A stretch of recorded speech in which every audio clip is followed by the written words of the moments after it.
നമ്മുടെ സൂപ്പർ മാർക്കറ്റുകളിലും പഴക്കടകളിലും തിളക്കത്തോടെ ഇരിക്കുന്ന പഴങ്ങളുടെ പൊരുളെന്ത്?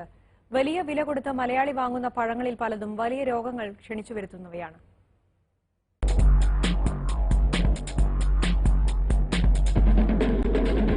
തിരുവനന്തപുരത്തെ ഒരു കടയിൽ നിന്ന് വാങ്ങിയ 1.5 കിലോ ആപ്പിളാണിത്.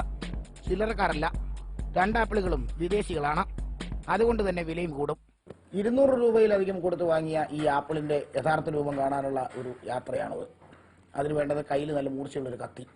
ആപ്പിളുമായി വീട്ടിലെത്തി മുറിച്ചു കഴിക്കും മുമ്പ് ഒരു കത്തിയെടുത്ത് തൊലിയൊന്ന് ചുരുണ്ടുന്നത് നന്നായിരിക്കും.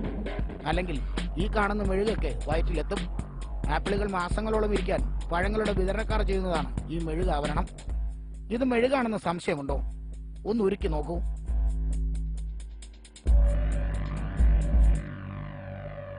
അതുമല്ലെങ്കിൽ ഒരു ആപ്പിൾ എടുത്ത് തീയിലെടുത്ത് ഒന്ന് പിടിച്ചു നോക്കിയാൽ മതി. ആപ്പിൾ തീയിൽ ചാടി പിടിക്കും. വലിയ വില കൊടുത്ത് ഇറക്കുമതി ചെയ്ത് ആപ്പിൾ വാങ്ങി തിന്നുന്നതിന് മുൻപ് വെള്ളത്തിൽ കഴുകിയിട്ട് കാര്യമില്ല. കാരണം മെഴുക് വെള്ളം പിടിക്കില്ല. പല പഴങ്ങളുടെയും പുറം കാഴ്ച പോലെ അത്ര സുന്ദരമല്ല അകത്തെ കാഴ്ച. സൂക്ഷിച്ചാൽ ദുഃഖിക്കേണ്ട. ദിവസവും ഒരു ആപ്പിൾ കഴിക്കുന്നത് രോഗങ്ങളെ അകറ്റി നിർത്തുമെന്നാണ് ഡോക്ടർമാർ പറയുന്നത്. പക്ഷേ എല്ലാ ഗുണനിലവാരവും ഉണ്ടെന്ന് അവകാശപ്പെടുന്ന ഈ ആപ്പിൾ വാങ്ങി കഴിച്ചാൽ ആശുപത്രിയിൽ നിന്ന് ഇറങ്ങാനുള്ള സമയമുണ്ടാകില്ല. തിരുവനന്തപുരത്ത് നിന്ന് ക്യാമറമാൻ സുരേഷ് നായർക്കൊപ്പം എസ് ലല്ലു, ഏഷ്യാനെറ്റ് ന്യൂസ്.